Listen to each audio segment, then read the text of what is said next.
Members of Parliament have adopted a report that suggests increasing their salaries to over 1 million shillings a month, up from the current 800,000 shillings. Now each MP will earn 1 million shillings but will only be taxed 200,000 shillings. The Parliamentary Service Commission, which sets up MPs' pay, has endorsed the report and could start paying them as soon as the necessary laws are passed.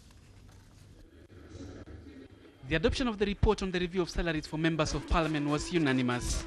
Well, last minute I was out of opinion, say aye. Last minute I was a contrary opinion, say nay. The ayes have it. Under the new scale, an MP will get a basic salary of 300,000 shillings, up 50% from 200,000 shillings.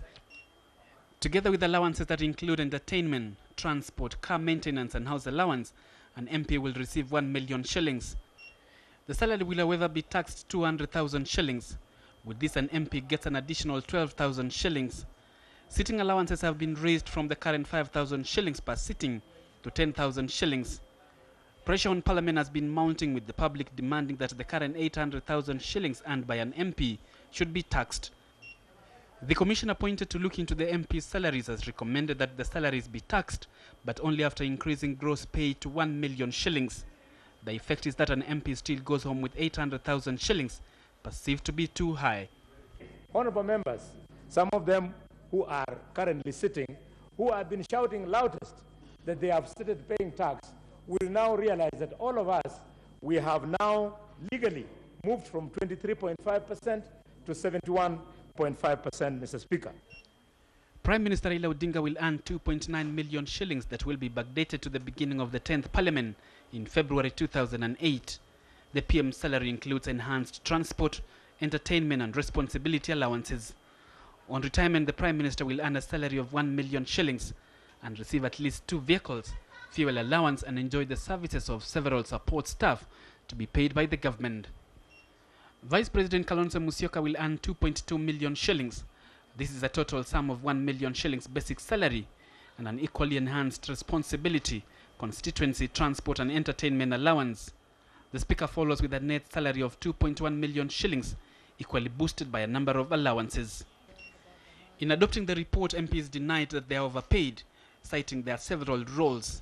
In my view, monetary rewards, the amount of money you pay a member of Parliament, cannot adequately compensate the heavy responsibility they shoulder in. The implementation of the new salary scale could start as soon as MPs pass several bills to be tabled by Finance Minister Uhuru Kenyatta. Emmanuel Talam, KTN Prime. And it's that story that leads us to tonight's big question. We are asking you, does your member of Parliament deserve a pay raise? A good question. SMS your yes or no opinion to the number on your screen now. We will be sampling your views and, of course, announcing the poll result at the end of this live newscast.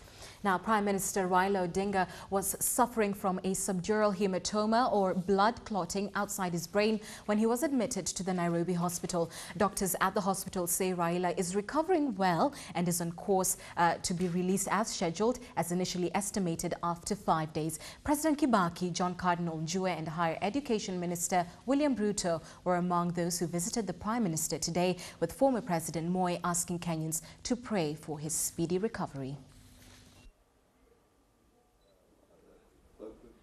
Prime Minister Raila Odinga on his hospital bed on day 3 of his recovery. He took several pictures with some of the numerous visitors that turned up. President Kibaki visited the Prime Minister today, spending the better part of an hour with him, the two holding discussions in private, discussions that excluded everyone, denying even the Presidential Press Service an opportunity to take pictures. The President left at around 4 p.m. Doctors say the Prime Minister is healing well, and his visiting hours have been limited to an hour in the morning and another in the evening. We are able to change his dressing. Everything has been removed. He's not in any pain. We've taken off all the drips, and all his medication now he's going to be taking orally. He's had the opportunity to exercise this morning, and as far as things are concerned, he's moving according to plan.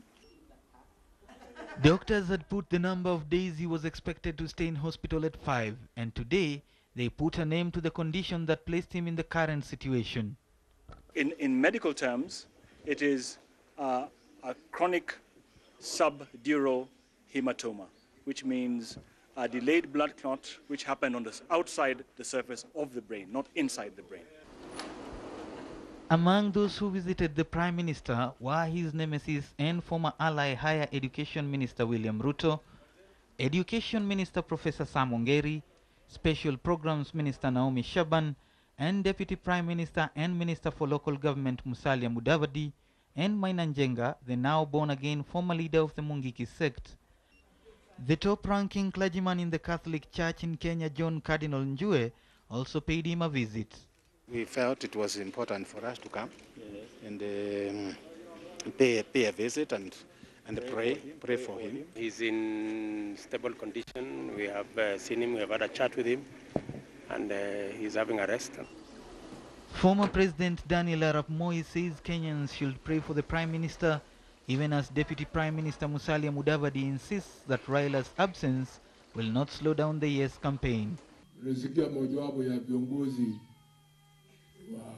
Kenya Prime Minister amekuwa mgonjwa, amesiliwa kichwa chake, tunamwombeni apone. As a team player, the party leader expects the party to continue the Yes campaign and the campaigns for the by-elections in Matuga.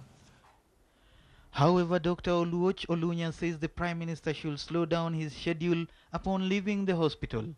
After leaving hospital, he should take things easy. As Dr. Mutua has mentioned, the issue of the campaign trail, and he does not have to be everywhere as he would like to be. Some of these things can be done by remote control.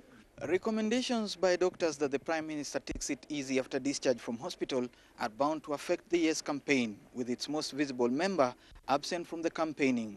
Muraya Karaoke, KTN at the Nairobi hospital. So good to hear the Prime Minister is doing fine and is recovering fast. President Kibaki has directed that all work permits issued to East Africans be waived as the regional common market is set to take effect at midnight today. Now, while leading top government officials and business community at a dinner to inaugurate the East African Community Protocol, Kibaki also directed the Attorney General to begin working to implement provisions in the protocol, which include easing immigration procedures at border points. I am directing the Minister responsible for immigration to waive fees on work permits. It is imperative that such conflicting laws and regulations be amended to conform with the new development. In this regard, I'm directing the Attorney General to take measures to prepare a miscellaneous amendment bill to table in Parliament for their consideration. Skepticism along the East Africa community borders is what continues to meet news of the implementation of the Common Market Protocol, expected to come into effect midnight tonight. Many business people remain in the dark over the implications, as others express fears of market intrusion by competitors. This as immigration officials insist that it will remain business as usual and that all those crossing at border points will continue to be vetted for security reasons. KTN's Evelyn Womboy is on the ground and brings us more on the situation at Namanga. The entry of Rosaline Mushi into the Kenyan territory is routinely. As a Tanzanian businesswoman, such are the monthly visits she makes to sell her wheat products into the Kenyan market, as is the case with many others like her. But as she stands in line awaiting clearance from the immigration offices at the Namanga border, the reality of what holds for her business once the East African Community's Common Market Protocol is implemented dawns, a concern that continues to be expressed by the Tanzanian community ahead of the ratification Thursday. Na ndio hiyo watu wanaogopa sana kwa sababu kila mtu anaogopa sasa Wakenya watakuja nani, kwa hiyo wengine wako makini zaidi ili waweze kufight, wengine wameshaanza kuogopa, lakini hatujui itakuwaje. On paper, it is a development that ends 18 months of intense negotiations between the 5 partner states and that will be the foundation of a successful integrated East African community. On the ground, however, and the challenge remains on the 5 governments to convince its citizens that it is actually a good thing. Evelyn Wambui, KTN, Namanga.